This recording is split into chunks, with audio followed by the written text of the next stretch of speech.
Oh, hey, buddy, how you doing? You remember what episode this is? This is episode 11. How you doing? Good. We've been threatening Todd to put tally marks because we can't remember which one we're recording. How did I get to 11? I thought I was going to be like in the bottom. You should feel privileged. You were going to be like 15 or 20, and you got bumped. All I got was a phone call in the middle of the night. Hey, man, what are you doing tomorrow? Can you come? So the guy you guys are hearing now, if you guys follow the YouTube channel, that is the one and only Todd, Mr. Truck or Track himself. World famous. .com. At least in the code around this area. Anyway. In your own mind. Yeah, in my own mind. I guess we need to get caught up a little bit on the who is Todd, why is he here, and how do we know each other? I worked at a John Deere dealer for many, many years called K&W Equipment Company. My favorite place on earth. It was awesome. I know you loved it. But it was old school. It was a great old school dealership, you know. That was back before the computers were running wild and everybody had cell phones. And so time frame would be what early to late 90s? I started there in we'll kick it back a few minutes. So in high school, when I went to high school, I graduated in '94. If you were a senior, if you had a job, you got to leave half a day. Okay. Really? I had that actually too. It was called DOTP. I'll never forget it. Lucky dog. We had co-op. I think I was in my senior year for like a week. Yeah. So exactly. Yeah. So why would you not want to get out of school? Mm-hmm. So I got a job at K&W Equipment Company, and my brother-in-law worked there. And then there was a parts guy there who's been gone for many years named Norman Mattingly. He ran the parts department. Super old school dude. He's one of those old school dudes that wears uniform 24/7. You can see Norman it's just Sunday at church. He had his uniform on. You can see him at dinner at Texas Roadhouse. He had his uniform on. So Norman, he was true to the part, man. Yeah, he was true parts manager. He let you know because it said it on his shirt. And so my gig was I came in at noon, and then they all left at 3:30. But K&W didn't close till 5. So from 3:30 to 5, there's a 16, 17-year-old kid in there. Having full run of the place. Run of the joint. Didn't know a damn thing. This is my shop. You get out of my shop. And knowing you and knowing how little you probably knew about equipment back then, I don't know how to explain how dangerous. I didn't even know how to lock the gates. I didn't even know what was going on. So they bring me in there. At 3:30, the shop left. So everybody left. All the parts department left. So from 3:30 to 5, and I'm going to tell you, from 3:30 to 5, every crazy SOB in the planet rolls in wanting something right now. I got an emergency. That's all that goes on. Well, yeah. Yeah, and I can vouch for this a little bit because I worked night shift at dealer for a short period of time, and there's some interesting individuals. Yeah, you get them all, and they always want to show up at 5, 4:59 here. They want to run the door. So anyway, I got to learn a whole lot from 3:30 to 5 because there was no cell phones. You couldn't get a hold of nobody. It was you, and there were other people there. The rental department was there. Ain't that crazy to say like there was no cell phones? There was no cell phones. No. That was kind of right around the pager era. It just started. So I've seen a few pagers back then. But that was let me call my boss real quick. Beep beep beep beep beep beep beep. Sorry. Yeah, exactly. We were looking things up on microfiche. Yeah, I remember microfiche readers. Yeah, they had a microfiche reader and they had books, and then they had an old tube computer that was green screen. It didn't have any colors, and you would type in the numbers. It'd tell you add stock. It would tell you sizes and stuff like that. And that was it. So you were at K&W for a pretty good little run there, weren't you? I was at K&W. What the deal was? So I get out of high school. I graduate. My brother-in-law comes to me, and and my brother-in-law was one of those kind of guys who would take advantage of a situation. I'm just going to be straight up. We don't get along really good. Now, is this your sister's husband? My sister's husband, still to this day. He's a dick. So anyway, he comes to me, and I'm 18, and he says, "I'll tell you what I'll do. I'll give you a job here, and if you'll work here, you'll work 6 days a week. I get off at 3:30. I work 7 to 3:30. You'll come in at 6:30, and you'll work till 5 every day.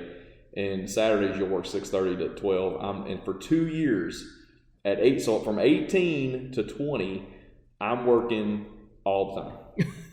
But this is also where you gained a lot of experience. I did gain a lot of experience because I was always there. And also at the beginning, I started to learn how to check in the parts. And, John Deere then, the Columbus, they shipped a lot of stuff out of Columbus, and they were great people to talk to. And, I mean, we even had parts aired in. They would fly them in on planes. You go call a taxi, and the taxi would go get your part for you. I mean, how old school is that? I mean, it's crazy. It's like the beginning of Uber. You call Columbus and be like, "Hey, I need this drive shaft. I need it aired." They would go and buy the ticket, and they would fly to the Evansville airport, and then you would go there. You'd pay a cab driver, and he'd go there and get it off the belt, the luggage belt, and run it to you. So it'd come through like the same place. Yeah, it'd be in the luggage compartment. Man. It had a ticket. They'd buy the ticket, and they'd fly it in. That's crazy. Crazy stuff. That's like the beginning of Uber. Oh yeah, it was the beginning. I was in Parts the start. Uber. Yeah. But stuff like that happened. John Deere back then was fantastic to deal with. I mean, I don't know how they are now. I'm sure they're still good, but John Deere corporate. I don't know. They won't talk to me. corporate. But it was a great experience. And the other thing that happened in that time was all the old school guys did not want to go to Moline and do any of the classes or anything. So I didn't care. I'd get in the car and give me a couple hundred bucks, and I'll go to school. We talked about that on a few podcasts back. Some of the best education I got is the classes I took while I was working at the dealership for Mac. They had Mac University send me up to Chicago, and of course it was. A lot of it was focused on their equipment, but so much of that stuff bleeds over into other things.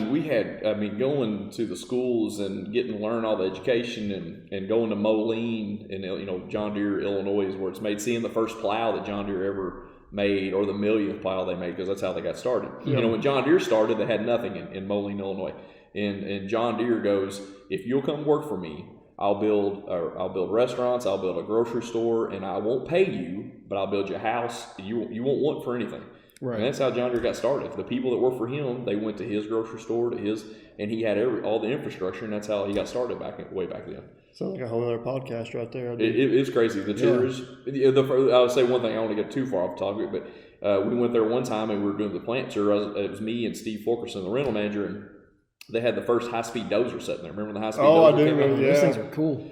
They fell on their face. They were a big piece of crap, but they looked cool. Yeah, they did. They were awesome. The concept was awesome. It was a great idea. So a machine that you could literally get on the road, drive 55 mile an hour down the road and go from job site to job site. You got a 700J, blade sitting out there in front of us. Which was basically a quad track dozer. Yeah, it was, but it was too expensive and it didn't. Yeah.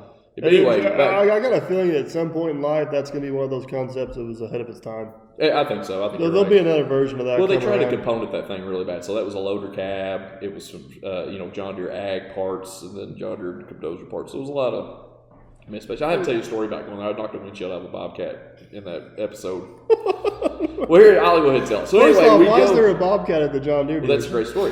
So I was in CWP sales, which was skid steers and minis. Let's back up a little bit. So one day, I'm working at K&W, and the John Deere, Richard Payne calls from John Deere. He goes, "Hey, do you want a job?" And I was like, "This is John Deere." This is John Deere Ag. Ag. This was Gillis Tractor at the time. And it was getting ready to be bought up by French Implement. So they called me, and he says, "You want a job?" I was like, "I'm fine where I'm at." And he goes, "You're getting ready to get fired." And I was like, "I'm getting ready to get fired." That's good insider information. And he goes, "Yeah, your brother-in-law called me the other day and told me he's going to fire you." He goes, "Do you want a job?" And I was like, "Well, let me come talk to you tomorrow." And so I moved from industrial over to agricultural. See, I never knew you were over on that side for a while. I didn't like agricultural because agricultural, you could have a guy come in there that has a $100,000 combine. And back then, the 9600 was big. Mm-hmm. And they would come in, and you'd have a guy right behind him that had a 214 John Deere lawnmower, didn't know his ass from a hole in the ground. And he's yelling and screaming at me because he don't know what. You come in like, "Hey, I got a 214. Okay, what color deck do you have?" "Well, it's a deck, jackass. What do you mean what color it is?" But the green and yellow is the difference. Right. Green was lighter, yellow was heavier. And then, "Well, do you have your belt?" "No, I ain't got my belt. I bought it here in 1983, you son of a bitch. I want my..." And you ought to know. So anyway, so you get these big fights over stupid stuff. Yeah. Meanwhile, the guy and you're trying to help farmers that are paying millions of dollars to have this equipment. They're right behind this jack. So there was a lot more. When you're industrial, it's industrial people that know what they're talking about. That's what they do. You don't have a lot of people floating in and out of that. Yeah, you don't have the guy mowing his grass looking for parts in there. Or a weed eater or anything like that. So I did ag. I never even thought about that, but I guess the spread is quite a bit different in the in that side of the industry. Well, John Deere, if you pull parts, they pull parts out of the same warehouse. You don't. Ag and industrial pull the same thing. Now Hitachi has a contract with John Deere here in the States. So John Deere takes care of Hitachi parts, just like overseas, Hitachi takes care of John Deere's parts. So they just kind of, you scratch my back. Yeah, I scratch my back. I was in all that. There was the 120s were coming in, the 690s were going out, the 550Gs were going out, 650Hs were coming in, 310Ds. That was probably John Deere's heyday in the construction industry. It was unbelievable. It was a heyday. When they really had their stuff together with the H's and the C's and. Well, they had a meeting one time. They said, "We'll never make equipment this long again. We will always keep making new things and keep," because CAD had gotten ahead of them a little bit on pilot controls, were a little bit better at that time. And it was the heyday. It was awesome, man. You're talking the 90s. Mm-hmm. You didn't have a lot of worries. It was a little bit slower time in life, and it was good. It was a fun place to work. But anyway, so I go over to the ag dealer for a few years. It was fine. I said, I don't know. I just didn't like ag. It wasn't my fit. It was a great place. There were great people there. I know people to this day. Just not your cup of tea. It wasn't my cup of tea. I joined the military and went to the military for a few years. Had a great experience in that. And then when I came back, I went to work as a machinist at Premium Allied Tool in Philpott, and I did machine work because helicopter aviation and machine stuff kind of crossed over a little bit. So I did some machine work. Is that what you did in the military?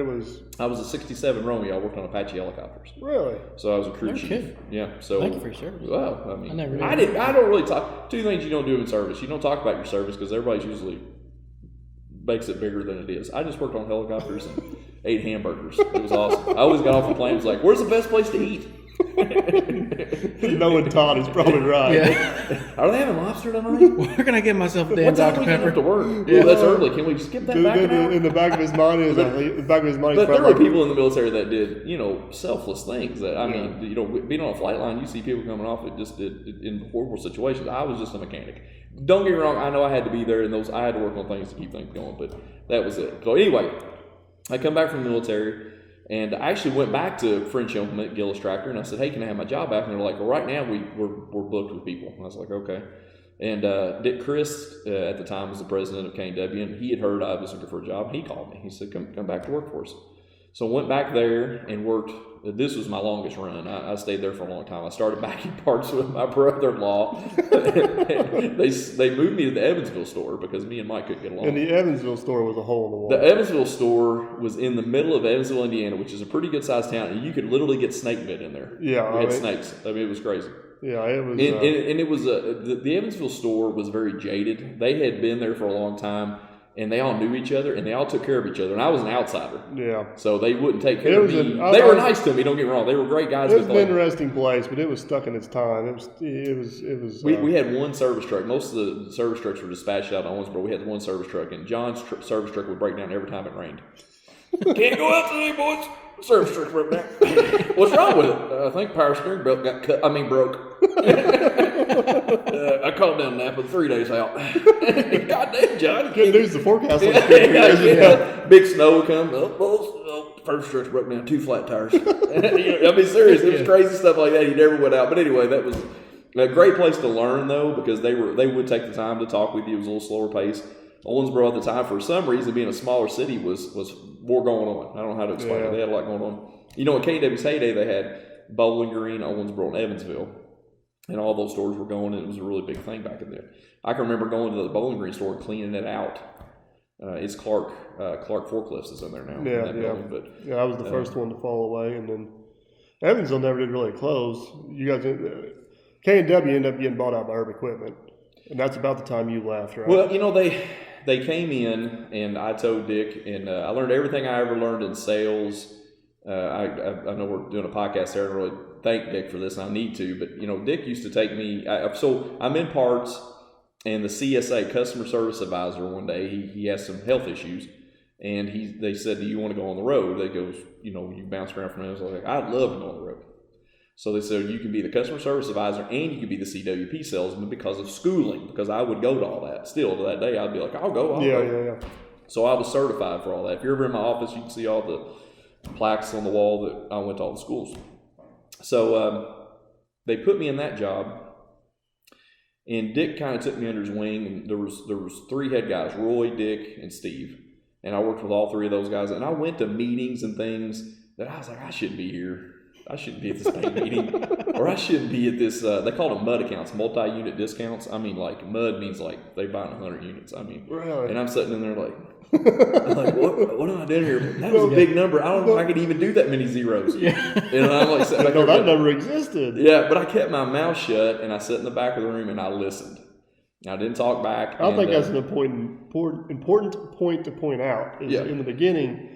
That's what you need to do is observe. Well, there wasn't no cell phones. There wasn't nothing else going on in the room. It was just you'd go in there and listen. We did a lot back then with Mosaic and big, huge Cargill on them. Cargills are worldwide. I mean, Alcoa's, big companies. And I got to go in those meetings. And again, I would always sit there like, man, I cannot believe I'm in here. This is the most boringest thing I've ever been. I'm not even talking. I'm just holding people's bags. For real. And, and that went on, even in hiring people and letting people go or disciplinary things. And again, I didn't really say anything in those meetings, but I listened. And that helped me out so much today that I never thought would cross over. I credit a lot of my, I don't want to say I credit a lot of my success to it, but I am very fortunate of the education I got the couple of years I spent in a dealership atmosphere, just because you learn things you don't even realize you're learning that you get to apply later in life. Oh yeah, no, it's and I hate it for the young people growing up now. I don't know if they pay that much attention like they used to, because there's so much stuff that could take your attention away from things. So whenever you left K&W, one, what was your position at the company when you left, and two, why did you leave? Well, we came in. That's a great story. They came in one day, and I told Dick and Roy, I said they wanted me to stay. There were 3 or 4 people they wanted to stay. Because you knew they were getting bought out. Yeah. Well, now they kept that very private until the very end, because they didn't want. I don't know. They just want dissension in the ranks, I guess. I don't know how to explain it, but so they get us all together and they tell us all at once, and they put me in with the sales guys. And I remember going in the meeting with the sales guys, and a couple things happened. The Herbs showed up 3 hours late to the buyout meeting. Really? That sounds about right. Severely upset me, because you're talking about a company. I'd been working there at that time probably 8, 9 years, 10 years at this point. On my, this is another run for me. I've already been there eventually. And for them to have the disrespect to show up that late. Yep. And then when they came in, you know how when you come to something you're already late, you're just trying to rush through it. And that's kind of how I felt. They're going to rush through it. And then they brought me in with the sales guys, and they said, you're no longer, you're a contractor. We're only going to pay you this amount of money a year. You're going to buy your own truck. You're going to, and just went down this huge list of just negatives. There wasn't no like joking or positive or anything fun about it whatsoever. No incentives to stay. No incentives to stay. So we walk out, and I can't remember the guy's name at the time, but he pulls me into another room. He says, hey, we have a lot of CSAs. We really take good care of CSAs. I was like, okay. He goes, you'll get to keep your truck. Not that that's a big deal. I'm just saying this is a deal. So he sits down with me. He hands me this piece of paper, and it's double-sided. I'll never forget it as long as I live. And he goes down it with me. And so if I sell a bucket, I take the amount of the bucket, I divide that by the percentage of the sale, and then I push that out, and that tells me how much I want to make. And it's like that for everything. Everything's broken out. And so at the end, he looks at me and goes, what do you think about that? I said, listen, I'm a dumb son of a bitch from Kentucky. And at the end of this, I think I'm getting, I ain't going to say the word I said to him. And he said, really? I said, yeah, I mean, people really go for this where you're from? Really? I said, if I go where you're from, I'd be the mayor or the governor.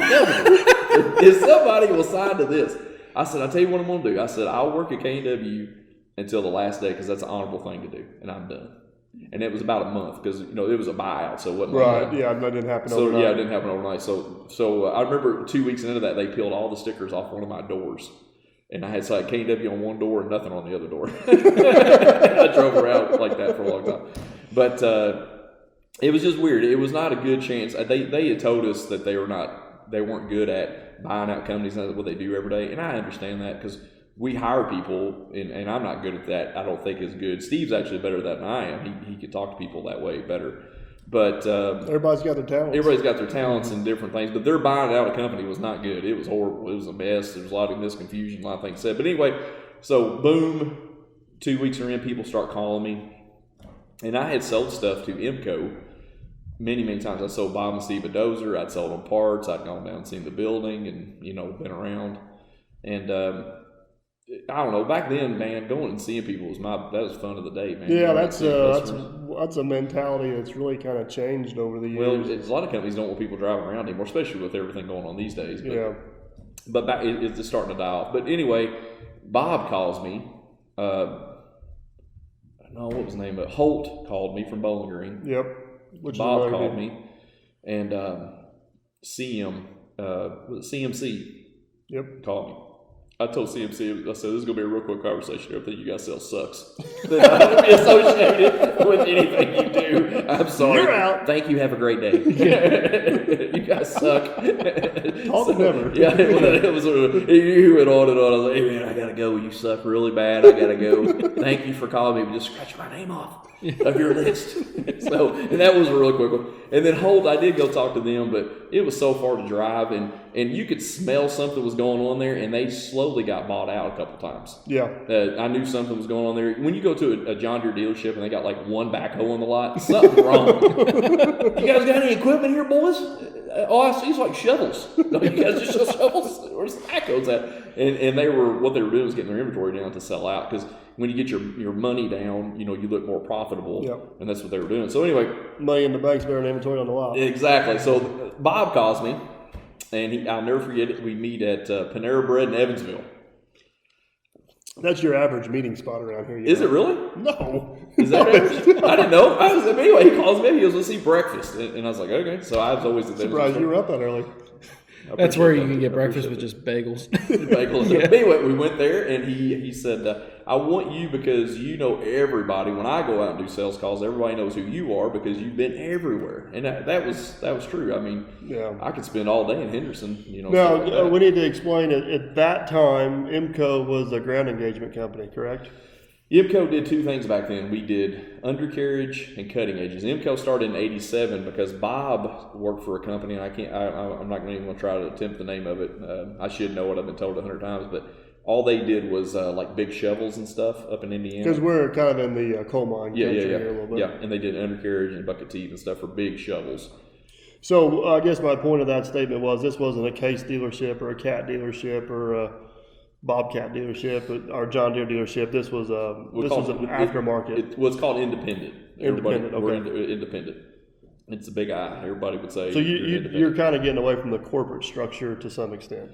Yeah, we're getting away from, I don't know, your average dealership. Like if you go into a car dealership and you go into like your mom and pop Napa store on the corner, it's totally different. Right, going into a dealership. And usually if you go into a dealership, the guy behind the counter may or may not know as much. You walk in the mom and pop shop and you get a little bit of info and you get the same parts. He's going to call you by name, and it's not like it's not like AutoZone where if you ask for a headlight, they want to know if it's 4-wheel drive or not.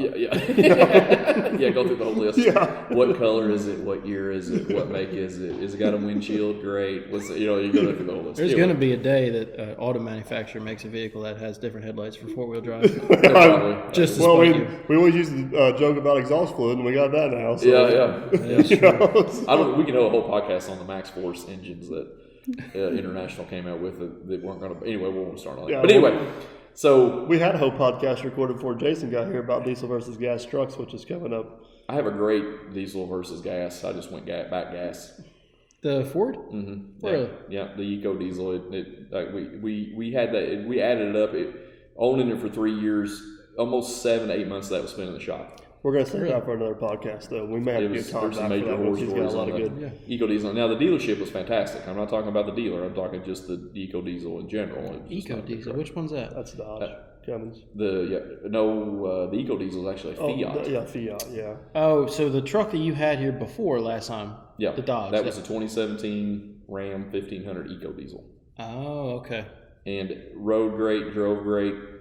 It had no low end. So if you pulled out in front of grandma going to church, she was going to nail you if you never heard of it. I'm going to tell you right now. But it got 25 to 30 miles to the gallon. Right. But it also stayed in the shop most of that time. So that could have helped with the fuel economy. Yeah, I got really good fuel economy. I bet. The shop it did. So anyways, to get back on track here, you ended up going to work for Bob and Steve at this time? Yeah, Bob and Steve at that point, in, I don't know, probably 2006, 2007. Which is about the time I met you. Yeah, you were coming in on the hoe. I remember meeting you because City of Tell City was selling a backhoe. Yep. And that was actually through K&W, and that was my beginning. Well, you know my history with K&W and John Deere. It's pretty well. Well, Gary, Gary's been passed away for years and years now. He was the salesman. Gary was John Wayne. He was John Wayne. And he walked like John Wayne, talked like John Wayne, and he acted like John Wayne. Some people say, Joanne says we're too much alike. I said, I don't know about that. I don't know about that either. I'm not going to go with that one. No. But yeah, he had a way of doing things that rubbed people either the right way or the wrong way. No, I remember we were at Electrocycle, and he sold them a 304J. And so Electrocycle is a huge company that takes cans and molds them down and makes ingots out of them. And there's a lot of people that work there. So we're supposed to stand outside. And I did the walk around at the bottom. So I showed you, here's where you check the oil, here's where you check the air filter, here's where you grease it. This does this does that, this is the boom lock, bam. See you, bye. So we do 3 at a time. He'd have 3 up at the cab, I do 3 at the bottom. So this guy comes up I remember hearing this story. And he walks up to Gary, and he gets up on the ladder, and he says, "So, sir, how long will this machine run on a tank of fuel?" Which is a fantastic question. And Gary looks at him and says, "You dumb son of a bitch, it's got a fuel gauge in it." That guy grabbed the ladder, and he was at the bottom, and he was trying to get up, and Gary slammed the door and locked the door. And that guy is beating on the window, wanting him to come out and run his mouth some more. And this is how Gary would look out the window like it wasn't happening. That was the weirdest part. So then they all come after me. And I'm surrounded by, so there's 6 of them. So I got 6 guys around me. Like, who's the smart ass up in the cab? Come on out. Run his mouth. I'm like, that's your sales guy. And I didn't say that. And apparently he's oblivious to what's going on because he won't look at any of us. He's just looking out the windshield. I mean, he wouldn't look at it. It was crazy. And then the guy's like, I said, I'll tell you what, a machine will run 10 hours at 70%. That was John Deere's key. So if you bought a skid steer or mini, it'd run 10 hours at 70%, but you'd have a little leeway there. So if you ran it wide open, it would go down a little bit faster. So you're not supposed to run any diesel equipment at wide open. You're supposed to run it like 70%. That's your breakout force and all that's going to work fine. Mm-hmm. And I told the guy that. And everything started to calm down a little bit, and everything got smoothed over, and they all walked off, and Gary opened the door back up. Act like nothing ever happened. Like he wasn't wrong, or he didn't call that guy a dummy or nothing. Gary was an ass. He was. I never bought anything from him, and obviously I never will. He's, rest his soul, he's gone now. But right.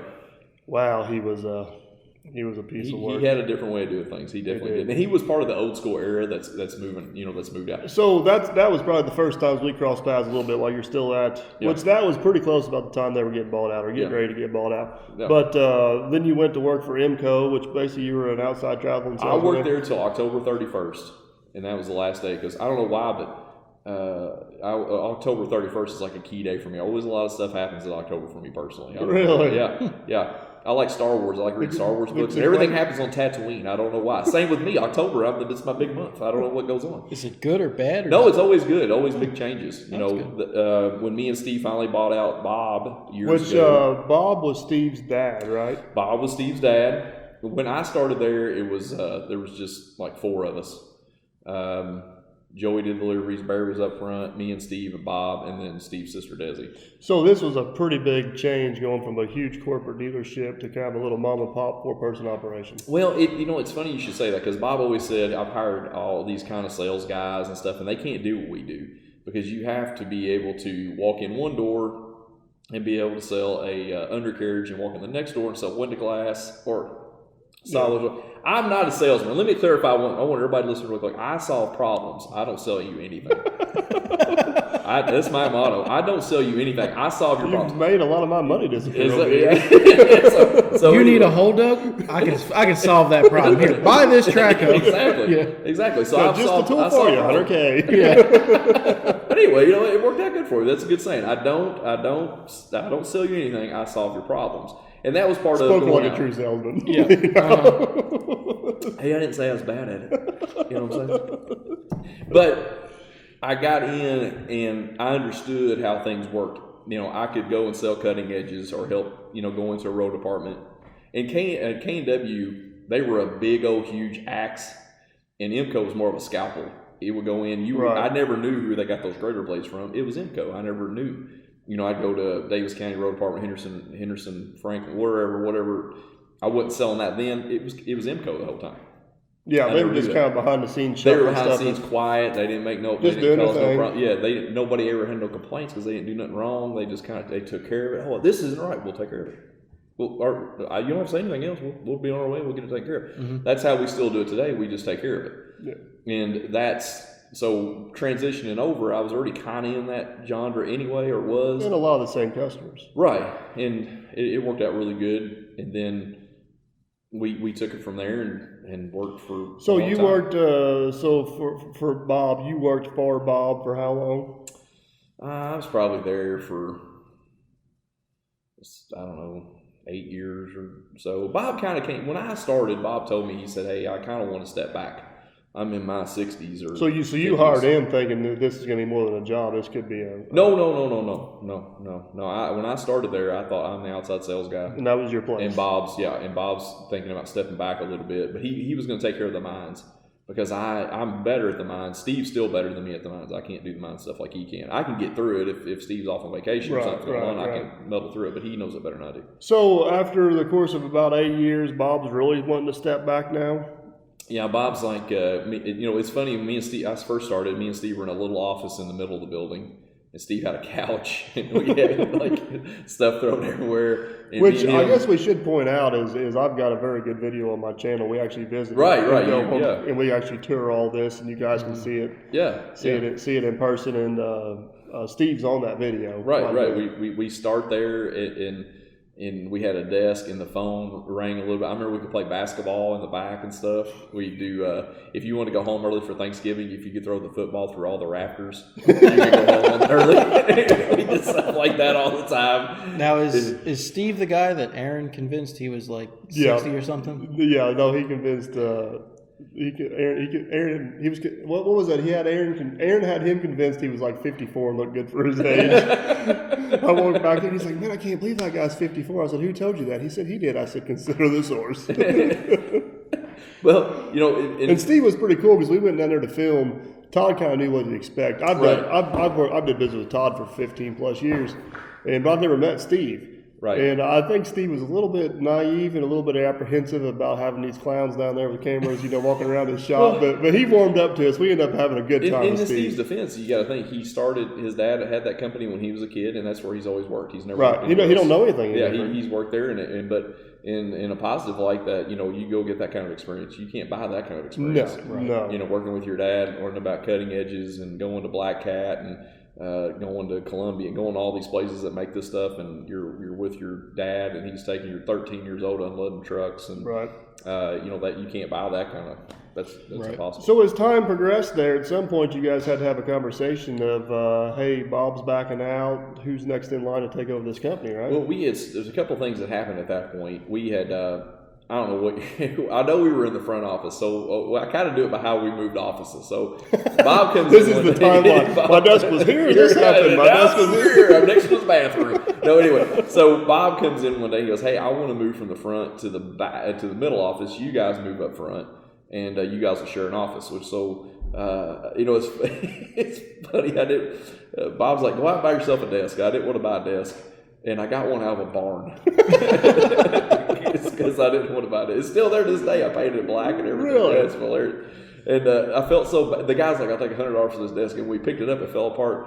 And he said, I got this chair over here for $40. So I'll give you $50 for the chair and give you the desk. And I felt bad. Anyway, so we moved up and went up in the front. So all right. So now you're at this desk. So I'm at this desk. And so me and Steve are in the same room. That was Bob's transitioning to like, hey, I'm slowly starting to work my way starting to move out. So do you guys have conversations at this point about? Intermediately, yes. We would talk about Bob say, hey, I've got to do something else. I'm getting older. I'm done. Yeah, I can't run. I'm going to help take care of like some of the bigger coal mines, like your Solar Sources or somebody big like that. Right.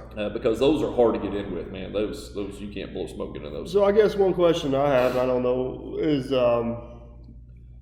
why did Steve not want to take it over all on his own? Well, okay. So anyway, Byers comes in the door. Sorry, I got a little thrown off there. Byers comes in the door, and I didn't even talk to him. Steve did, and Craig Salmon comes in the door, who's still a good friend. Talk to him all the time. He doesn't work at Byers anymore, but he comes in and goes, hey, we're Byers Products. We sell snow plows. I'm like, okay. And we sell D-rings, and they had just started making toolboxes. Back then at Byers, they would make you custom toolboxes. But anyway, they were new at the time. And Steve comes in the office. This is about 2010-ish, maybe? Yeah. Somewhere around there. And he goes, hey, you want to sell snow? I was like, what the hell do we know about that? I was like, I don't know a damn thing about no damn snow plows. And he was like, no, man, it'll be cool. We can do this. So we sold one snowplow that first year. One. Really? One snowplow. And it took us like 3 days to put the damn thing on the truck. It took like 3 days. It was horrible. I was like, man, I don't want to do this. This is awful. Snow's already melted. Yeah, it's horrible. We can't get these damn That's things. That's the best damn plow I ever bought. Yeah, it doesn't rust if you keep it inside. But anyway, so we got into that. And I took to that really well. So we're doing undercarriages, bucket T cutting edges. That's fine. I've done that my whole life. I'm good with it too. So it's something new and exciting. It's new and exciting. And so we start selling snow plows. The next thing we know, we're doing, it took us 3 or 4 years. It didn't happen overnight, but in 3 or 4 years, we're putting on 150 snow plows a season. That's all. Really? Mm-hmm. That doesn't include big trucks.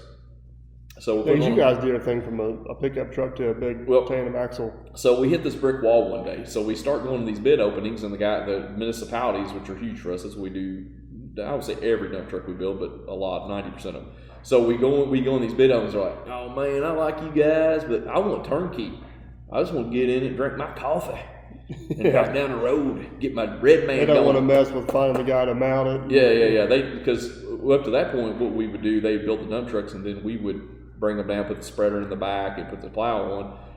The other problem with that is the guys that does the hydraulics, does everything match. There's a whole lot of things. And if you got multiple different people involved, everybody's always pointing their finger around the circle to whose fault it is why something don't work. Exactly. So we do a couple with a company here locally, and they call up one day. There's a huge bid opening in Evansville, and they call me up, and they waited. What we did, we teamed up with them. Mm-hmm. So we let them do the hydraulics in the bed, and then we do all the snow equipment. Everybody was happy for a few, and then they call me up and they're like, "Hey man, we don't need you."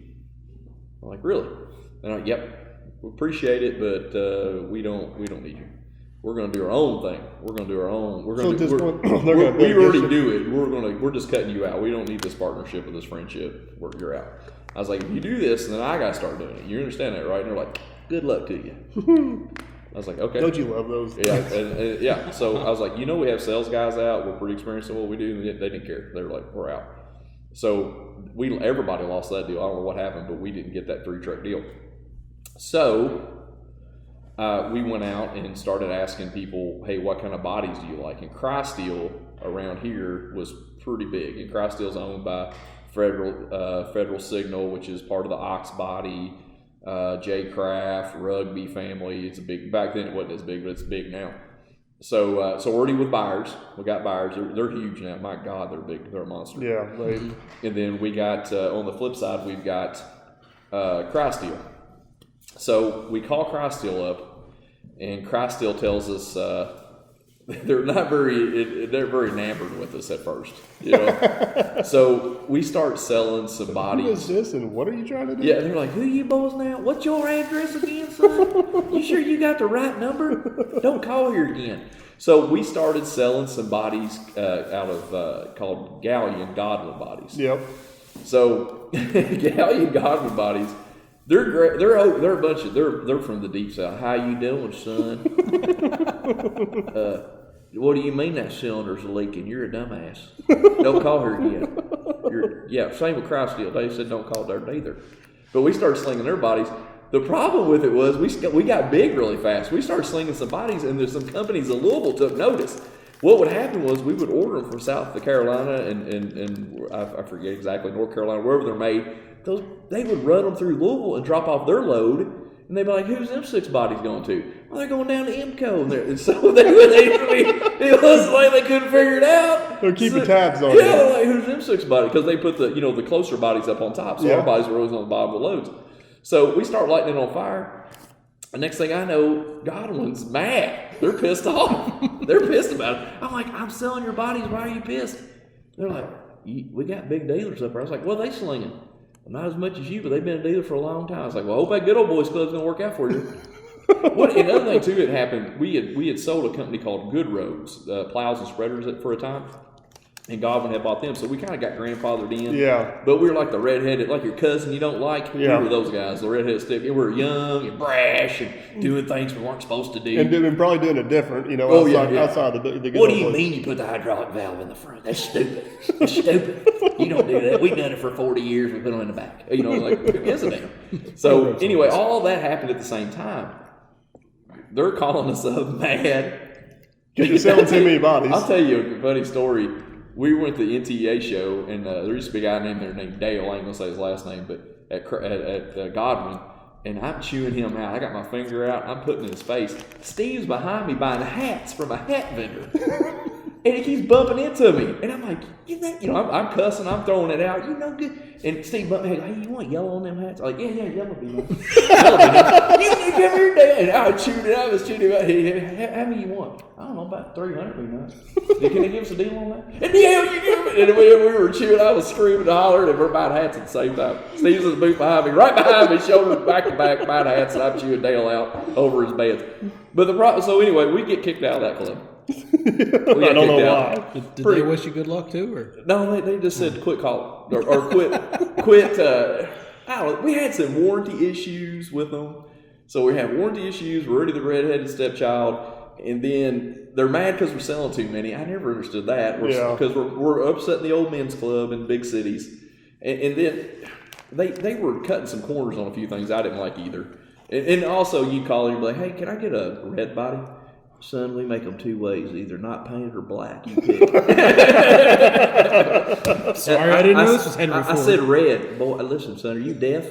I said black or not painted. You pick. You're like, okay, I'll just, it's like, that's how they were, man. I'm like, damn, no customer satisfaction here. So anyway, Davis County Road Department, we go there. We go to a few big places. And Christeel was a dealer. And we called them up, and again, they're like, where are you from? Where is Matt? Todd at this point is like, one day I got this place on the map. Like, is that a big city? How many people live there? 4? And so anyway, we get in with those guys, and they come to the store. Oh, boy. And they're like walking around, and the guy, I can't remember his name. I think it's Donnie. Donnie comes in there. He's like 8 feet tall. He's like 7.5 feet tall. He's from Knoxville, Tennessee, which helped us because people from Kentucky and people from Tennessee talk just alike, so we communicate well. So it worked out really good. Anyway, he comes in there, and now here's the kicker. Here's the punchline of this whole story. He says, "How many beds can y'all sell?" I was like, "A bunch." Like we'll do 6 a year with you. That's back then. That was 6 a year. 6. I was like, "We'll do 6 right at the end of the year." I was like, "We'll do 6 this year. We'll do 6 beds." I'm going to give y'all a shot. If y'all piss anybody off, I'm going to dump you. I said, okay. And Marshall County had a barn fire and burned all their trucks down. We sold 6 bodies the next week. I was on fire. I was a man. This was October, wasn't it? Yeah, it was awesome. They plugged them in to warm them up, and apparently one of them must have backfired because it burned the barn down. That was really warm. Yeah, it burned it. You got no part of this fire, though, right? No, I had no part of it. But the best part was they wanted they wanted some awesome Raptor bodies, lightweight. It was cool, man. Next thing I know, I'm in the club. Yeah, man. I'm even on the dealer website all of a sudden. I'm like, woo, look at me go. I was like, that barn fire, boy, that worked out good for everybody. So anyway, and it slowly progressed from there. We start selling bodies. Now we probably do 3 or 4 a month. Really? Dump bodies. And that doesn't include flatbeds or anything like that. I know some people are listening to this, but hint, hint, I need one. We're going to work on that. We'll help you out. But anyway, so you're saying, well, how did you get thought to be a partner in a partnership with IMCO? Well, I developed the truck side of things, and I understand it. And I never really knew exactly the inner workings of that, but I guess this whole time you're doing all this truck stuff, Steve's still selling undercarriages. Well, I'm still selling undercarriage at that time, but the municipal you're focusing side on the. No, you can't. You can't do that. We're not big enough to do that. So we're doing both. Gotcha.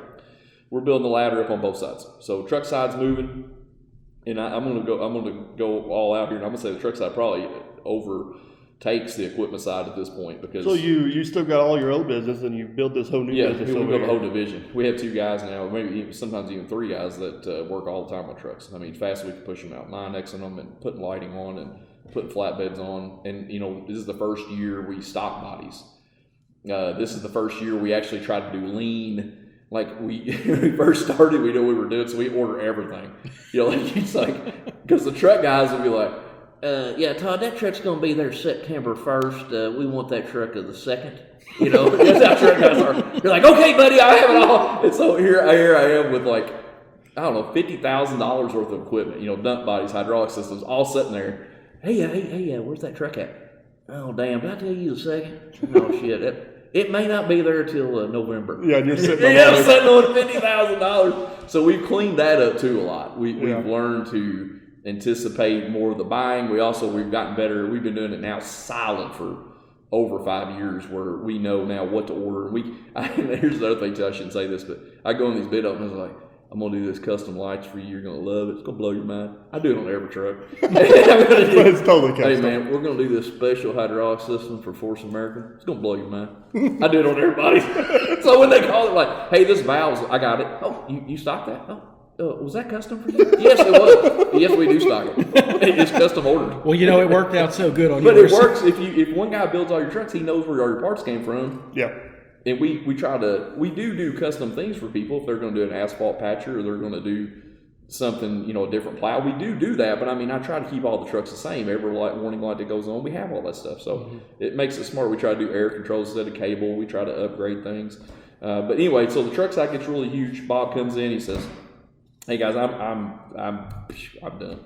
He goes, "You guys figure out what you want to do," and I'm out. Because at this point, you have no ownership in the company. No, I have no ownership. You're just a whatsoever. salesman. No, we had started a company called Mechanics, and we still have that to this day, and we still do field service work. So we knew good mechanics, we knew good customers, because there's bad of both. There's bad mechanics and there's bad customers. And sometimes it's hard to sell parts if you don't have anybody to put them on. Exactly. So mechanics still goes to this day. So we know good customers and mechanics. We sub that work out, and we run everything through us. We take care of all the payments. Because a mechanic he's like Mozart. He doesn't want to talk to you really a whole lot. He doesn't want to mess with you a whole lot. And his shirt may be off at that point. I don't know what he's wearing. He's just going to show up when he wants to. The better they are, the more nuances they have. Yeah. You know what I'm saying? The more you got to wrangle them in. You got, hey, Joe, what are you doing today? Doing where the hell I want. Okay, well, hey, when you get done doing that, can you go and put that pile dry one? Because that guy's getting pissed off. You tell that guy I'll be over when I'm damn good and ready. Okay, hey, sir, he'll be over there in about 15, 20 minutes. You filter all that out. You can't be telling, hey, that son of a bitch said you'll be over when the hell he wants. That ain't going to work. That's when you go into the office and you just pray that he shows up in 15 or 20 minutes. Come on, Bob, you got this, buddy. So you got to filter, too. And good mechanics just want to show up and the parts are piled up. Is what we try to do. We take the parts there, we have them in a crate, we set them up so the parts are there, we take care of the billing and everything. All they got to do is show up, do the work, go drink beer at night. That's all they got to do. That's it. And then we also pay them in 3 weeks. So about 3 weeks we pay, because in 3 weeks we know if the job was done good, if it wasn't done well, if something's going to go bad, that's going to turn up in that time. Because and not that I'm holding them hostage, but that gives time for everything to shake out, and we pay them. And they're guaranteed the money, because you can go do a job for somebody and not get paid. Right. So that cleans that up too. So you are part ownership in mechanics at this point. Yes, me and Steve, we started that before we became partners in UMCO. Okay. Because of Trailer Brothers. Yep, which is one of the largest construction companies in the United States. So we go over to Trailer Brothers, and they have a bunch of 963s sitting there, cat loaders. And we go in and we bid all the undercarriages on them. Really got great guys, by the way. Awesome. Yep. So go in there and I go in the meeting, like, you smoked everybody. Sweet. Where's the PO? Can't give it to you, son. I'm like, why? They're like, you ain't got no mechanics. And we need it all put on. And it was I'll be honest with you, it was the nicest parking lot I've ever been in my life. But they had a nice parking lot out there, like, we'll put them right out here. I was like, oh, you got to be kidding me. Because I don't have a service truck. You won't give me the deal? And they're like, yeah, it was a lot of money. And so after that, I said, we're going to start our own thing. So you hold that thought. Yeah. And we have contracts. We signed up the guys and contract them out and everything. It's completely So basically, you basically subcontract out mechanics. We do, but we also have a lot of legality in it too. We do it right. We set it up and they sign contracts. And then you stand behind their work. And we stand behind their work. Or make sure they stand behind their own work. Right. Plus the parts and everything too. And we have a list of guys. So like if you call Wayne Supply, they're like, we're 3 or 4 days out. I go down the list. What are you doing today? Can you do this tomorrow? Where are you going to be at? It's funny. Sometimes you'll work it out with her like, oh, I'll be right down the road. I can just swing in there and check this guy's why is it low compression or whatever. Yeah. Always nice to have options. Yeah. So that started and took off good. So you and Steve are in business in that, and then Bob's on his way out. So now you and Steve are discussing buying out income. Yeah. So we go ahead and move forward with, which is not a going and getting a car loan kind of thing, or going and we just had Josh Harris, my business partner, on here last time, and there's a lot of stuff that goes. There's a lot of stuff that goes into that too. So we get into that deal, and we buy Bob out. It took a while. It not in a bad way. It just takes time to get all that. There wasn't bad about it. It just took time to get that done. And we bought Bob out, and then luckily the truck side's doing good, the undercarriage side's doing good. And I have this thing. I love making lists. So I go behind my door. If you open my door in my office, behind my door, there's a list of things that I'd like to do in life. Okay? Mm-hmm. Awesome. Is Torment Dirt Perfect on that list? Because I feel like it probably is. It's not on there. It's a repeat. But anyway, part of that was open online service because there was this guy down in Cadiz, Kentucky that had a crappiest website you ever saw. And he's selling stuff on the internet, and he's getting it from us, and we're doing all the work, and Dingus is getting the money. So he don't know a backhoe from a dozer.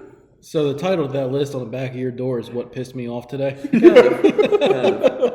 I mean, it has things on there like I would love to sell used trucks because we have an in with the military, so I'd like to buy military vehicles and fix them up and put, not exactly like this size military vehicle, but that's gonna be put snow plows and stuff on there and do stuff like that. You know, those ideas. I have barriers. We got to talk later. I got an idea on that. Oh, there you go. But in barriers, we put barriers on their signs and stuff. Yeah. You know. And we went down that list. Not that we did all of it, we just made lists. And one of them was e-commerce because we have over 100 years of experience.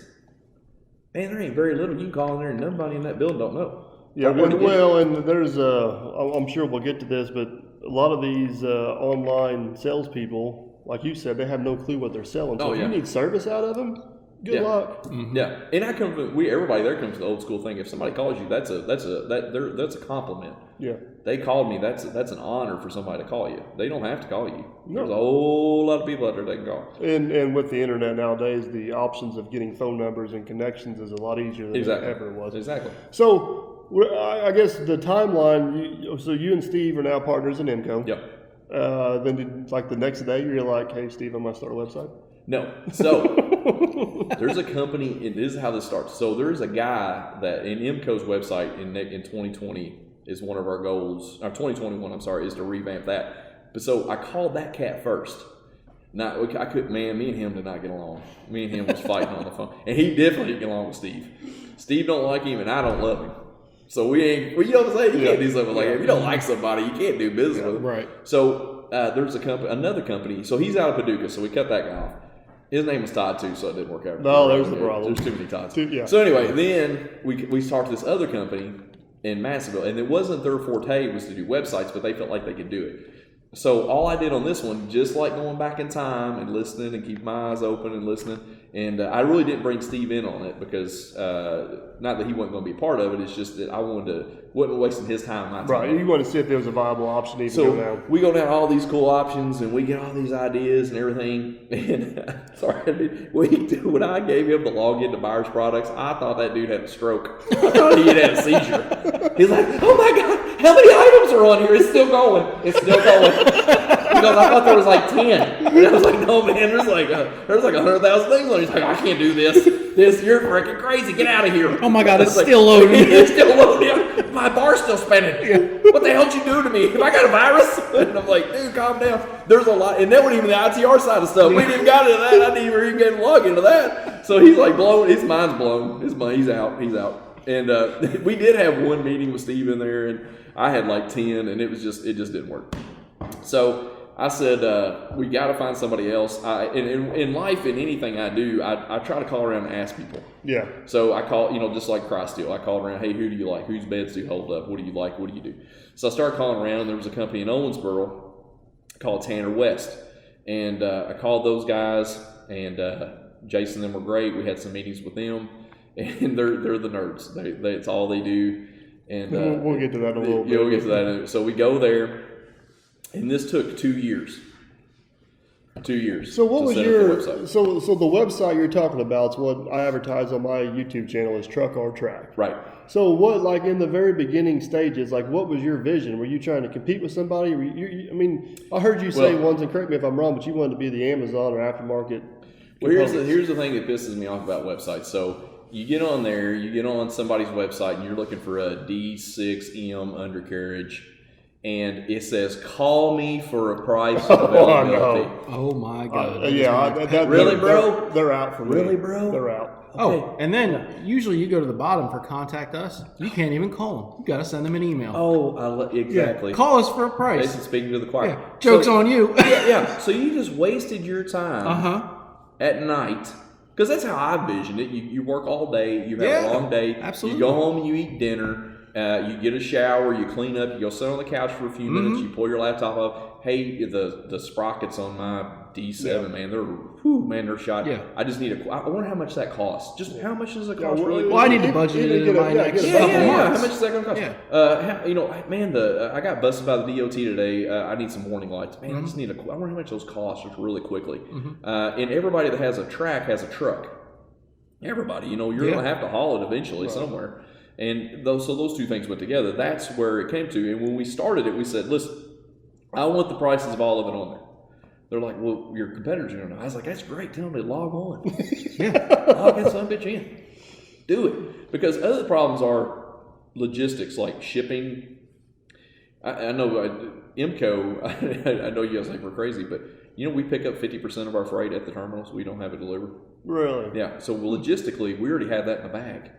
Some weird, because it takes, our stuff's so big, sometimes it takes forever. Like, they don't unload our stuff. Or now, oh, damn, it's IMCO again. Some bitch is unloading goddamn 10,000 pounds in my truck. They don't want to get it. They don't want to deliver it. So we'll go get it and stuff like that. So logistics and things like that, we're already in our blood, already in our DNA. We already knew how to do it. You already had systems in place. We already had systems in place to take care of that thing. And so we wanted it to be user-friendly. We wanted to be able to do it on your phone. That was actually the nerd's idea. I was like, do it on your phone? They're like, yeah, man, don't everybody use a desktop. That's amazing, by the way. That's my favorite feature of the website. Yeah, you can do it on your phone. I mean, I didn't think of that. That was their idea. So you find what you call your self-proclaimed nerds, which is your IT department now, I guess, basically. Right. And so you tell them this vision for this Trucker Track website, which you got your vendors on board with this as well, didn't you? We did. We contacted ITR and buyers, and we do a lot and love ITR. They were the most skeptical. Buyers was like, what time you want to do it? What? I'm not ready yet. We'll send you the downloads tonight. I'm like, damn, slow down a little bit. Can we at least go to dinner? You're like the first computer guy. Yeah, buyers is all about. They're like, we got it all set in place. Just log in, hit click, hit download. It's ready. I'm like, damn, I'm not ready. I was just calling to check on it. I'm like, did you do it? They're calling you back. Did you do it? Did you do it? No, I didn't do it yet. They were all in. I mean, like, didn't care because we were a big dealer for them. Yeah. But, they knew you were probably going to do it right. Yeah, I don't know about that. I just know that they were ready. They were part of the first people that talked to us about analytics and clicks and different colors that people like and all the stuff that goes into a website. And now ITR, that's we called them. They were like, man, listen here, son. I know you buy a lot of stuff and that's cute and everything. I know you want to do one of them. What do you call that there again? E-commerce websites. But we're ITR, son. I don't know about that. I've seen some of your videos. They're pretty stupid. They're like, now hang on. I got to finish my scotch here, my cigar, and I'll call you back. Okay. Don't call me. I said I'll call you. That's how it was. I mean, they were very standoffish for a long time. You eventually got them on board, though. We did. We finally made a bunch of calls. We got some stuff lined out, and then we shot a few funny videos. We met with them in Vegas.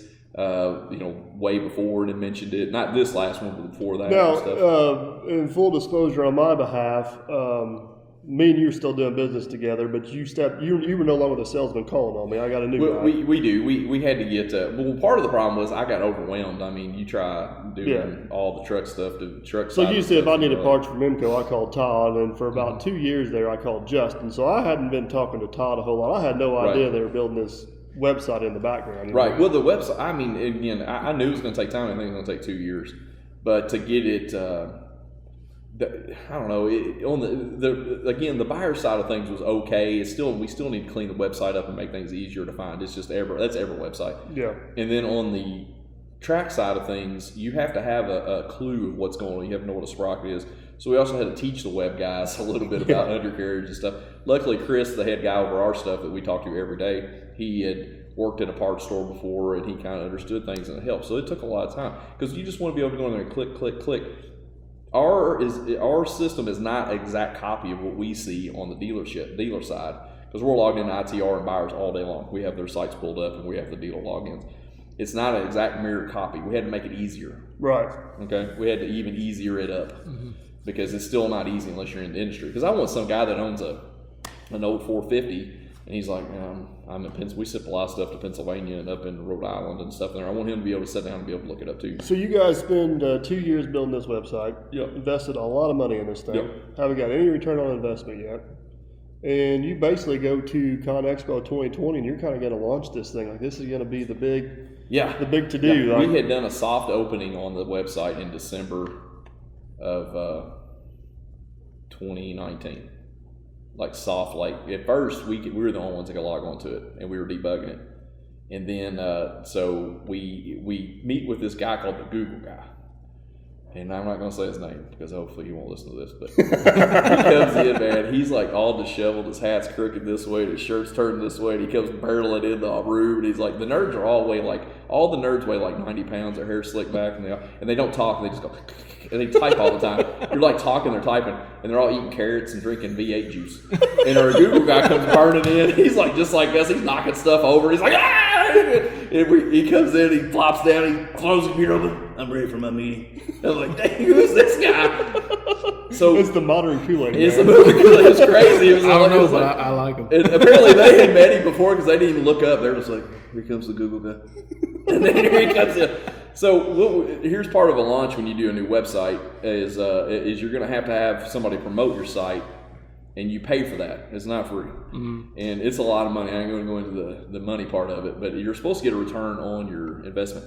So we negotiate with him and get all this worked out. Me and Steve go to... So basically you're going to pay the Google guy to promote you on Google. Right, because Google is set up, it has its own analytics and to get you to the top. They call it natural by getting up to the end. If you look on Google and it says ad at the end of it, that means that guy's paying for that. And every time you click it, he's probably paying like $25 for that click, and whether you buy anything or not. So to naturally get up there without the word ad at the end, you're doing something. So we want to, you need to get moving. We already paid money. We got money on the line. You got we got to get this thing 2 years going. invested. Yeah, we got 2 years invested in this thing. So anyway, we go to the NTEA show and have a great time. I actually took my 10-year-old to that. He had a freaking blast. I took him out of school. Just explain real quick what the NTA show is. The National Truck Association show. And we went to that. This was I have to tell a funny story. January? It was in, it's in March, every year in March. So this was before? It's the week before ConExpo. the ConExpo. Okay. Yeah, it was in Indy. Yeah, so it was a rough. I don't travel anymore like I used to, so it was a rough week for me because I took Colt with me, and before all the bad stuff it's getting, it's been all happening. All the virus stuff. Yeah, all that stuff had happened, and we drive up there. Colt was wild as a buck, and he's wanting to stay up all night. Anyway, we got through the NTA show. Real quick NTA story. So I had to call the NTA a while back, and it wasn't the president of the NTA. He was they do that by a board and they vote stuff. And he was talking. He was very nice, but I was kind of multitasking. And he wasn't in my league. Like, he's out of my league. Like, I'm pretty sure he wears like really nice shoes and stuff. I wear boots every day. And anyway, so he's there talking. I wasn't paying attention. Something was going on online, and he's like, I had a porterhouse today for lunch and a baked potato and I was like, I guess he was trying to relate with me. I don't know what was going on. I kind of got lost in the conversation. And he goes, "What did you have today, Todd?" I said, "I had chicken nuggets with sweet and sour sauce." Oh, damn, I didn't say that, did I? Oh, damn, motherfucking dumbass. I'm so sorry I called. I'm so sorry. But what I was trying to do was find out some information, and I was paying attention to this, and he was talking, and I flipped back. But anyway, the NTA is a great organization that helps us build trucks. So they have all the legality and paperwork and stickers because we certify them, and they've helped us tremendously. They're great people. I mean, and you can call them up right now, and they have calculators because, the CA of a truck, you have to know your cab to axle, or CT, cab to the center of the tandem. They have all that information. Great to deal with. They have a great show. I highly recommend it if you've never been to it. To go to the NTA show. If you're into trucks or snow plows or anything to do with that genre, man, it's your jam. And it's you. You've been to NTA? I have not. I was actually going to go this year in March. Me and Cleveland were going to go, and I forgot what happened. Some come up last minute. We'd already had full intentions of going to Vegas for the ConExpo 2020, so we just kind of got double hit. It's there. every year in March because that's supposed to be the ramp down of the snow season, and everybody can go. I remember one time Byers took me and Steve to the Monaco's up there, and Steve doesn't like anything. Steve will kill me for telling the story, but he doesn't like anything that's like spicy or anything, and they're known for their shrimp dip is really spicy. And I told Steve, I said, "This is going to be spicy. It's going to be spicy." And Steve grabs that thing, and puts it in the mouth, and spits it out right in the middle of the Monaco's. And I had to eat his shrimp and my shrimp. But I wasn't going to let it go, man. I'm cheap. Anyway, so we go to the NTA show that year, and we meet with everybody. And we're on the dealer council for buyers, so we go to the dealer meetings and listen to all the new stuff that's coming out, which is really cool. And then the next week we flew out to Vegas, and I don't think I ran into you. No, we both knew we were in Vegas together, but Right. We never crossed paths. We had our own agendas while we were out there. We did. We had to meet with a lot of people out there, just like you did, and everything was going on. And it was a strange show too. We were out there when the buffet shut down. Like me and Steve ate at a buffet, and the next day we went down there like closed. Yeah, it was. That was actually my first ConExpo I'd been to, but I've been to a lot of different ones out there, and it was. I wouldn't say it was a ghost town, but it was very subdued. It was very subdued. We had a good time, and we got to see a lot of things. So, flying out there, then we always fly to Nashville Airport. Nashville Airport was dead. Me and Steve walked in there, and it was and he was mad at me because I'm the old woman of the pair. I'm like, we got to get there early. Yeah, we're not walking in, and we get there, and he's like, I'm glad we got here early because there wasn't nobody in. There's us and the janitor. It was like, damn, there ain't nobody in here. And we got on the plane and flew out. We should say this was before all the official lockdown. Oh yeah, it was before all that. There wasn't nobody was really masking up and there all the weird stuff going on. And we get out there, we have a great time, and Steve flew out before me. And I remember calling my wife, and I was like, I hope the planes don't shut down because if they do, you're gonna have to come get me. Because that's what I was fearful of happening. And I remember going to the airport that night, and that thing was full. You couldn't have put another person there. Everybody's trying to get on planes to get out of there to get home and everything. And that was the first time I saw a mask. Yeah, and the mask had popped out and stuff like that. Yeah, that was almost the transition week. You know what I mean? Yep. It was crazy. So you laying back and we're in the air, and as soon as my cell phone kicked on, I called my wife. I said, I made it. I'm back in Nashville. I'm getting in the car. I'll be home in a minute. And the second phone call is the Google guy to say, don't you spend one dime of money. Don't do anything. Can you hear me? Repeat back what I said. So we canceled all promotionary stuff at that time because we didn't know what was going to happen. It was a strange time. Yeah, it was. It was a strange time. It still is a strange time. I mean, I think people are kind of understanding a little bit more now. But so now you've got 2 years invested in this website.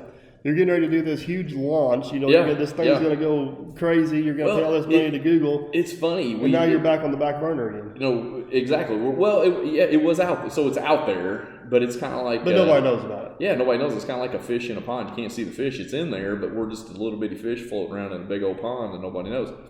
I felt sorry for the 2 or 3 people that ordered stuff from us because we didn't know what the hell we were doing anyway. Look, and I'm going to tell you something too. I was glad.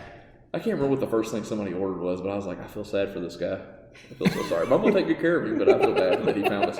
But I think it was lights or something. But we didn't know what we were doing. Which may have been a good thing, a blessing in disguise. No, don't take that back. It was a great thing. Because we didn't know what we were doing. Okay? You don't understand. I'm not going to go into it, but you don't understand interstate commerce, the WooCommerce Act that went into, the Wayfair Act, I apologize. Wayfair Act that went into the law like 2009 where you got to pay we ship and taxes, and we have a and company. It varies from state to state. It varies. Like people live in New York City pay crazy taxes. People who live in LA, oh my God, I don't know what special tax means, but they pay it.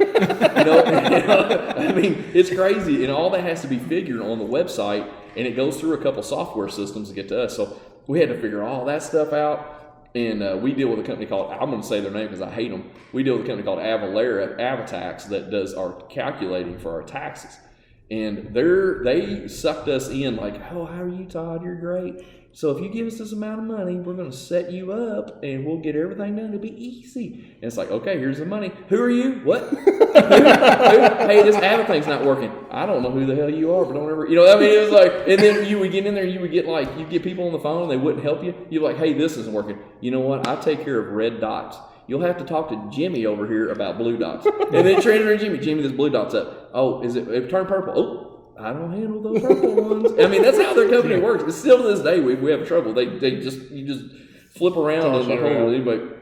But anyway, taxes and all the things that go into shipping, and which we're good at shipping, but getting everything figured out because we have to figure the shipping through software and knowledge. Right. So as the website ramped up, which we've this month has been huge for us, and eBay's been big for us. We were live on eBay and all that stuff. I'll tell you a little story about that in a second. But so we get all that going and trying to figure taxes and freights, and we lost our butt on a few deals because we just shipped the toolbox out, we charged them $10 and freight was $89. You know, I mean, there was like, hey, I don't think we won on that one. I don't think we did good on that one. I don't want to sell any more toolboxes. Yeah. But anyway, you know, we still, you know, we didn't change anything, but we had to learn from that kind of stuff. So you got the so what? I guess what happened next? Did you get a phone call from a guy? I did. I did. See, we were looking for ways to promote half hour.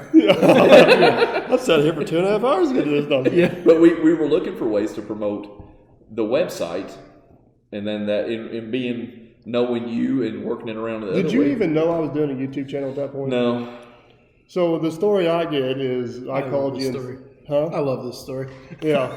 I'm going to go with the cut down version of this because we're getting short on time here. But I called Todd, told him, hey, I'm getting ready to build this 120. I had another guy that was willing to get some pins and bushings for me. And I thought, I ain't going to do that to Todd. I need to give Todd a chance to see if we can help promote him. I had no idea he was even doing truck or track. Mm-hmm. So Todd's exact words were, I'll call you back. Yeah. I had to call the nerds. So Todd's like, are you going to be home tomorrow at 3? I don't know, Todd. You will be home tomorrow at 3. Yeah. It didn't take the nerds long. They broke that down real fast. I was like, hey, nerds, check out this YouTube channel. It looks good. What does that mean? His numbers are good. Go. Do it. That was it. It was all it took. I was like, I'm in. So, anyways, you decided because you have a huge following. I mean, you do. In the big scheme of things, I don't. But I got the nerds understand the analytics of my channel. Right. The views and they're attracted to that. So, basically, I called you saying, hey, I got this 120 project. I've got a sponsor, but I'd like to offer it to you first. You interested? Yep. You hung up on me and said, I'll call you back. Right. And then you were already having conversations about, because the Google guy was kind of out at this point because he was out of budget. Right. And there was no way to really judge return on investment. Well, there was two parts of that too, because we had started making sales, and we weren't. I ain't saying we were getting you as a customer. You didn't know it. We were struggling because, okay, so a sale comes in. We have to run through all this programming and all this stuff. It's not very hard, but it's very time consuming and calculated. And we said what we were doing, man. It'd be like me doing heart surgery. Like, I'm all scrubbed up. I walk in and like, hey, you ready, doctor? And I'm like, I'm not a doctor. I was out in the hallway and the guy asked me if I wanted to scrub up. I thought it sounded cool. And here I am. Let's do this. Somebody give me a book. I mean, we didn't know what we were doing. So if that volume had hit us at the beginning, I don't know what it would have been bad. Yeah, so it was basically a blessing in disguise. It was a blessing in disguise. So I guess the route you decided to go would be using a social media influencer to basically launch this website. Right, and you were the perfect fit. Number one, and the biggest thing, and I'll say, I knew you. Yeah, that was, and I always stress that on our videos. It's not like you were some Joe Blow that come up here and I started promoting your website. And one of the reasons I was willing to promote your website is I knew you were going to stand behind anything you did. Right, and that's the thing with the website. I mean, I can remember coming here, I don't know what year it was, and picking up rails here. You weren't even home. You just told me to hit the button and go in and use Shops the lift. Open, use the crane. Me and Roscoe being here duking it out with flashlights and trying to get your damn dogs trying to bite me in the ass the entire time trying to load the truck. I'll never forget that. I had an 8-cell battery. Roscoe was the old dog. The old dog, and I have an 8-cell flashlight. And he would get up underneath stuff and growl at me, and I'd just sit there and I'm like, Roscoe, I don't want to do that. I love dogs. I really do love dogs. I'm allergic to cats. Love dogs. And man, me and him would dance like demons up in here. I mean, that son buck, we would dance in here, and I'd get loaded, and I'd have to pull out and shut the garage door and strap down outside or witched out because Roscoe wasn't going to have it. Never, always. I mean, I could never get. And one time he let me get close to him. He didn't know who I was. And then once he figured it out, he went back and bite me on the ass. Yeah. But anyway, we've known each other for a long time. I knew, and I'll say this out, I know you're an honorable person. You do what you say you're going to do. Right. And we're the same way. We're going to take care and do what we say we're going to do. And the thing I told you is the same thing I tell everybody in the sponsorship world. One, I'm not going to promote anything I don't believe in. Right. It's just flat not going to happen. Right. Two, it's a two-way street. You got to gain something from it, I got to gain something from it for it to be beneficial for both of us. No, absolutely. And that gain needs to be as proportional as possible. In doing the dirt coupon, it shows when we up, people, and you get 5% off if you use the DIRT coupon. We're happy to offer that. And that shows that people see the site. And I'm going to say this a couple times, we would like to get our subscribers up on YouTube. Yeah, which is a great point. You do have your own YouTube we do, channel. and we're getting there. We're trying to do it. It's we're very young at it. I've only been doing it for a few months, where you've been doing it for a couple of years now. Yeah. You got to spell out truckortrack.com or truck or track, and you'll find us. Or if you search it on YouTube, a lot of my videos will come up that have you in them. Right. And then there's links in the description. Exactly. And we'd love to get, we'd love to get ours up there too. I don't know how, I ask you all the time how you have time to do as much work as you do. I mean, I came in and all your equipment sitting on the road out there, up the highway doing work. I mean, I don't know how you cut and do all this stuff. And we're new to the whole editing. I got some quick tips from you. I got some quick tips from the nerds, which the nerds weren't all about it because they do editing too, so they're not really loving me. And the guy that does their editing, he didn't eat meat, so we didn't get along very well. So anyway, so we've learned, we're trying to get better, and we're trying to shoot at least one video a week and get something posted up there. This week was it was a really stressful week. It was a rough week in the shop. Is this the one where you took the golf swing at the light? Yeah, that was bad. Aaron, I had to do the slow-mo for two reasons. One is to show you where that axe handle went, and the guys in the shop started screaming that I was going to hit that truck.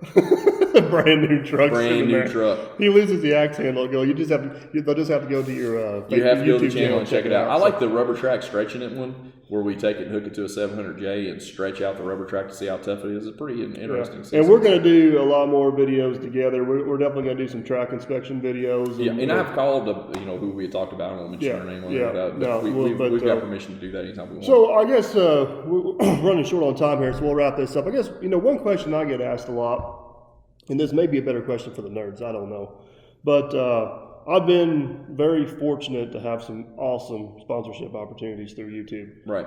Worked with a bunch of big companies and a lot of good companies like yourself and so on and so forth. So what made the nerds think that Dirt Perfect was a good fit? Like, what were you looking for in a channel? I can answer a little bit of that question. I can't go into the whole analytics side of the things because we're new to YouTube, right? And we finally do have the analytics, so I can start to learn that, but I'm not good at it. We've only been doing it a few months. So let's talk about their side. I'll talk about my side. So their side of it was the clicks and views and everything going on. Engagement. What they call engagement. My side of it was it fits what we do. Okay, you're out here in the dirt digging. You've got trucks. You've got things like that. I need to talk to you more about putting some more lighting and maybe a snow plow or a spreader on your truck and show some of the other things we do because that's part of it. But you align with what we do. Well, I can integrate what you provide organically in my videos. Absolutely. I'm not making a video just to show off something you gave me. It's pieces and parts I need or things I use every day.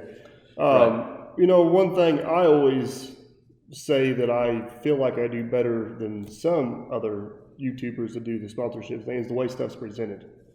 Yeah. It's well, you're very relatable. You've always been that way even before. Yeah.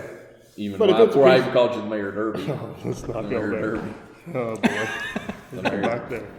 Where are you at today, Todd, Michael? I'm down here at the dock. Do you own that? Yes, I do. We're not going I there. just bought the Derby house or whatever. You're like, what? You're in everywhere down here. You're in there. But I also think there's a lot of truth to if you send me a piece of crap, I'm gonna tell the world it's a piece of crap. Oh no, I agree with that. I agree. You know what I mean? And there's been a couple companies that I've refused to work with because they wanted to control what I was going to say. Nah, you can't do that. And it's not happening. Well, just like the other day, and I'm not going to say anything really bad about buyers, but they took away the jack on all the new snowplows. You were talking about that on your video. On the video. Now, listen, let's back up real quick. I know the engineers have to make new things and make advancements, but what was wrong with the jack? You didn't have to have any electricity to make it work. So if I'm a good old boy and I park my plow out in the dirt and it sinks a little bit, I just take the jack and turn it up a little bit. Times. I don't have to have anything hooked to it. Keep it simple. And I wasn't a big fan of that. And I was in the dealer council meeting when I said, I like the jack. I don't like the new electric switch, but Boss and other people had it, and I get it. And you're wanting to. You gotta keep up with the Joneses. I get it, but maybe the Joneses ain't right. But hey, who am I to say? I'm just a guy here in the field. So our video, same way. If it's something I don't really care for, I'll mention. I'm not going to dog them because we do a lot with them and we love them. It's pointing out your honest opinion. But one thing I always try really hard to do. So if I have a really strong opinion about something that's positive, I try to give examples of why I believe it's positive because of X, Y, and Z.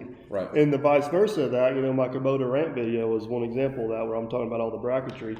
I had a big issue with what Kubota did on there, and I just didn't say this is my opinion. These are the facts of why I think it's crap. You know what I Right, mean? You right. got to back your mouth up, whether it's good or bad, either way. No, absolutely. And I agree with you. I liked your video when the DOT guy got on there and you were locking down the trailer and he was going over how to strap everything down. No, I like that video because it was informative. Yep. And I learned a couple things out of it.